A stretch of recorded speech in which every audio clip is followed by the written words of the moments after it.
many years doing visual art, mostly painting and printmaking, a lot of years.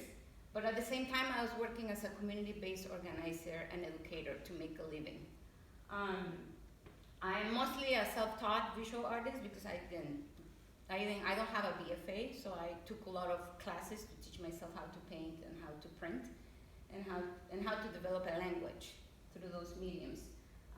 At some point, probably in my 30s, I decided that I wanted to become a full-time artist, to try to be a person who lived from art, and I enrolled in an MFA in social practices here at Portland State University, which is just around the corner.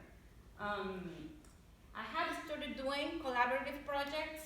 I started working with video, I started doing murals, and I really wanted to bring the community organizing and education practice together with art.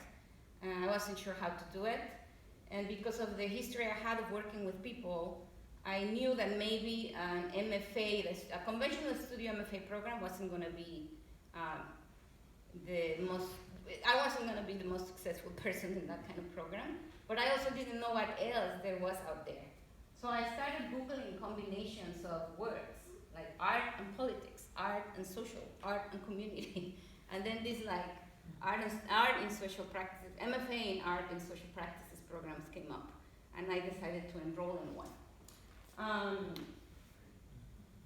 The 3 years that I spent in the program radically changed the methods, concepts, visions, and products of my art practice. This took me to a new set of research questions. What does it mean to not be bound by an artistic medium? How is my identity creating possibilities as well as burdens and risks for an art practice? The last 2 years in the exhibition, I used socially engaged methods or processes to produce artworks that respond to specific situations, groups of people, and that intend to create spaces of inquiry within those contexts. Another way to explain what I do is this. I usually approach a situation, a group of people that I'm interested in, an issue. I spend some time doing research, and the research takes many forms. Sometimes it's just hanging out. Sometimes it's like producing prints. Actually, producing prints has been a really good way for me to engage with the situation and learn the dynamics that are happening. And that kind of process of research can take actually a lot of time. I don't like to rush my processes. And then out of that emerged what I've been calling artistic responses.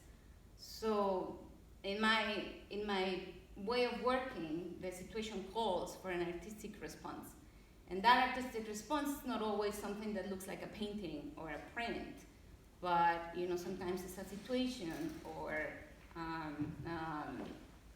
a video or an exhibition. And I've worked on projects that are a combination of all of those.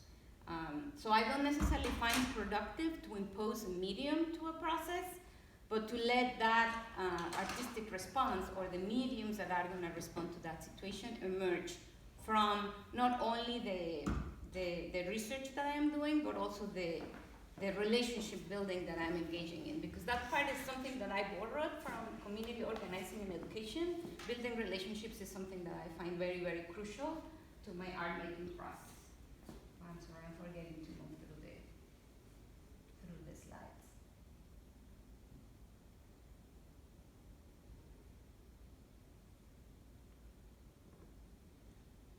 And working in this way has led me to a new set of research questions, and I've been calling them.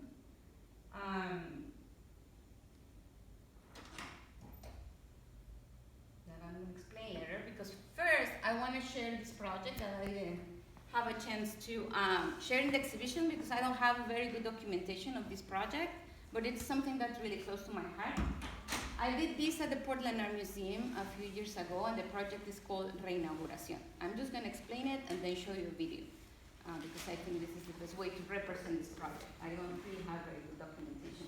The Portland Art Museum, if for those of you who have been there, everything in the museum is named after somebody. Every single space, the foyers, the stairs, and they're mostly donors. They're mostly very rich people who have given money to the museum.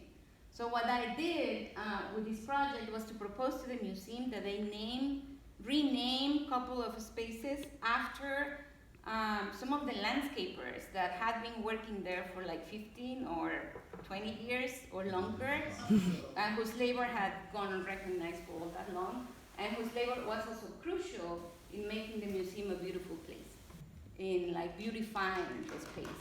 So I offered the museum to do that, and they accepted. The names were not up there for very long, but at least, I mean, there's a lot that the institution has to contend to make those kind of changes permanent. But at least there was a public event where the two halls that the workers I worked with were re-inaugurated, and that's why it's called the Reinauguración.